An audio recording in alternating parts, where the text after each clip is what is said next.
என்றும் நேசமணி சமையலில் இன்றைக்கி நம்ம பார்க்க போகிற ரெசிபி தக்காளி ஊறுகாய் தாங்க பண்ணியிருக்கிறோம். இப்போ நம்மளுக்கு தக்காளி விலை நல்லா கம்மியாக இருக்குது. இந்த நேரத்தில் நம்ம தக்காளி ஊறுகாய் பண்ணி வச்சுக்கிட்டோம்னா நம்மளுக்கு ரொம்ப உபயோகமாக இருக்குங்க. இந்த தக்காளி ஊறுகாவை வெளியில் வச்சு சாப்பிட்டோம்னா 3 நாள் வரைக்கும் சாப்பிட்லாங்க. இதை ஸ்டோர் பண்ணி ஃப்ரிட்ஜில் வச்சு சாப்பிட்டோம்னா நம்மளுக்கு 1 மாதம் கூட வச்சு சாப்பிட்லாங்க. இந்த ஊறுகாவை சாதம், சப்பாத்தி, இட்லி, தோசை, பூரின்னு எல்லாத்துக்குமே வச்சு சாப்பிட்லாங்க. அவ்வளோ ஒரு டேஸ்ட்டாக இருக்குங்க. இன்றைக்கி பிறந்தநாள் மட்டும் திருமண நாள் கொண்டாடுற எல்லோருக்குமே என்னுடைய வாழ்த்துக்கள். இப்போ வாங்க நம்ம ரெசிபி எப்படி பண்ணலான்னு பார்த்துடலாம். இன்றைக்கி நான் 1.5 கிலோ தக்காளி எடுத்துருக்கேங்க. இந்த தக்காளியை நல்லா கழுவிட்டு எடுத்து வச்சுருக்கிறேன். நல்லா பழுத்த பழமாக எடுத்துக்கோங்க, காவட்டாக எடுத்துடாதீங்க. இப்போ அந்த தக்காளியை வேக போட்டுக்கலாங்க. பாத்திரத்தில் தண்ணி வச்சுக்கிட்டேங்க. இந்த தண்ணி நல்லா ஒரு கொதி வரப்போகுது. இந்த நேரத்தில் நம்ம தக்காளியை சேர்த்துக்கலாம். மெதுவாக சேர்த்துக்குங்க.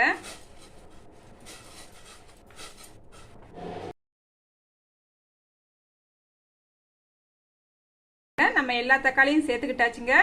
இப்போ இந்த தண்ணி ஒரு கொதி வரட்டும். அதுக்கப்புறம் ஒரு 2 நிமிஷம் வேக வச்சா போதுங்க. நம்மளுக்கு இந்த தக்காளியில் உள்ள தோலெல்லாம் தனியாக வந்துடும். இப்போ தக்காளி ஒரு 2 நிமிஷம் நல்லா கொதிச்சு வேகட்டும். பாருங்க, தக்காளியை சேர்த்தா பிறகு ஒரு கொதி வர ஆரம்பிச்சிருச்சு. இப்பயும் நம்மளுக்கு தக்காளிங்க பாருங்க கொஞ்சம் வேக ஆரம்பிக்கும் போதேவும் தோலெல்லாம் தனியாக வர்றது போல இருக்கு பாருங்க. ஒரு 2 நிமிஷம் அதுவாக வெந்தா போதுங்க.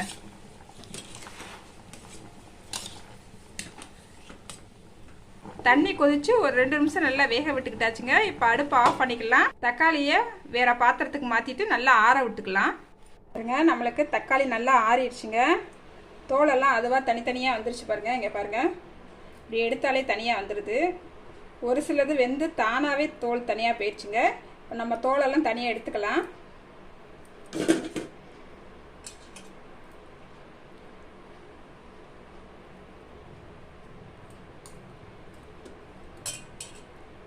எல்லா தக்காளி பழத்துலேயும் தோலை தனியாக எடுத்துக்கலாங்க. நான் எல்லா தக்காளி பழத்துலேயும் தோலெல்லாம் எடுத்துக்கிட்டேங்க. பாருங்கள், இந்த தக்காளி பழத்தை நான் இன்னைக்கு ஜாருக்கு மாற்றி அடித்து தான் எடுத்துக்கிற போகிறேன். அடிச்சுட்டு வந்துடுறேங்க. தக்காளியை நான் அடித்து எடுத்துக்கிட்டேங்க.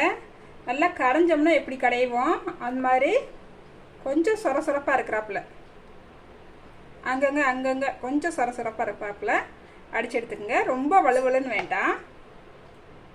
இந்த அளவுக்கு அடித்து எடுத்தால் போதுங்க.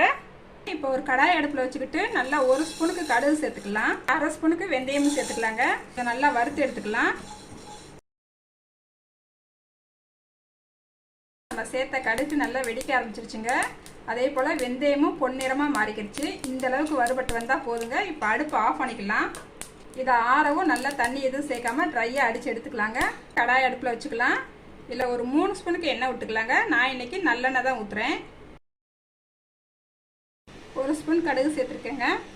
பாருங்கள், கடுகு வெடிக்க ஆரம்பிச்சிருச்சுங்க. இப்போ அடுப்பு ஆஃப் பண்ணிக்கலாம். கொஞ்சமாக கருவேப்பிலை சேர்த்துக்கலாம். 2 ஸ்பூனுக்கு வத்தப்பொடி எடுத்துருக்கிறேன், இதையும் சேர்த்துக்கலாங்க. ஏன் அடுப்பு ஆஃப் பண்ணிவிட்டு நான் சேர்க்குறேன்னா, வத்தப்பொடி நம்ம சேர்த்தோன்னே கொஞ்சம் கருகிரும். அதனால் அடுப்பு ஆஃப் பண்ணிவிட்டு சேர்க்குறேன். இப்போ நம்ம தக்காளியை ஊற்றிக்கலாங்க. இதுலேயும்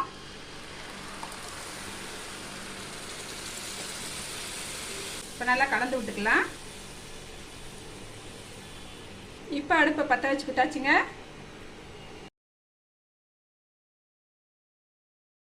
இப்பயே நம்ம உப்பு எதுவும் சேர்க்க வேண்டாம். இது நிறையா இருக்குது. நம்மளுக்கு இதெல்லாம் வத்தி வரும்போது கொஞ்சம் கம்மியாகும். அதனால் அப்போ உப்பு சேர்த்துக்கலாம். இப்போ பாருங்க, நல்லா கொதி வர ஆரம்பிச்சிருச்சு. இந்த நேரத்தில் அடுப்பு சிம்மில் வச்சுக்கோங்க. அடுப்பை சிம்மில் வச்சுட்டு நல்லா சுற்றி இந்த மாதிரி நல்லா எடுத்து விட்ருங்க. இப்போ மூடி வச்சிடலாங்க ஒரு 5 நிமிஷத்துக்கு. ஊடால மட்டும் எடுத்து நல்லா அடியில் பிடிச்சிடாம கிண்டி விட்டுக்குங்க. 5 நிமிஷம் கழித்து பார்க்கலாம். நம்ம மூடி வச்சு ஒரு 5 நிமிஷம் ஆயிடுச்சு. பார்த்துடலாம். ஊடால நான் 2-3 தடவை கலந்து விட்டுக்கிட்டேங்க. கொஞ்சம் கெட்டியாக ஆரம்பிச்சிருச்சு. இன்னும் கெட்டியாகணும். நம்மளுக்கு தக்காளியும் கொஞ்சம் கெட்டியாக வரட்டும், எண்ணெயும் நல்லா பிரிஞ்சு வரட்டும். அது வரைக்கும் மூடி வச்சு இடையில நல்லா கிண்டி விட்டுக்கலாம். பாருங்கள், நம்மளுக்கு தக்காளி வந்து நல்ல எண்ணெயெல்லாம் பிரிஞ்சு சூப்பராக நல்லா கட்டியாக வந்துருச்சுங்க. இந்த நேரத்தில் நம்ம கடுகு வெந்தயம் அடித்து வச்ச பொடியும் சேர்த்துக்கலாங்க. கொஞ்சமாக பெருங்காயத்தூள் சேர்த்துக்கலாம். இப்போ இந்த தக்காளி ஊறுகாய்க்கு தேவையான அளவு உப்பு சேர்த்துக்கலாங்க. நல்லா கலந்து விட்டுக்கலாங்க.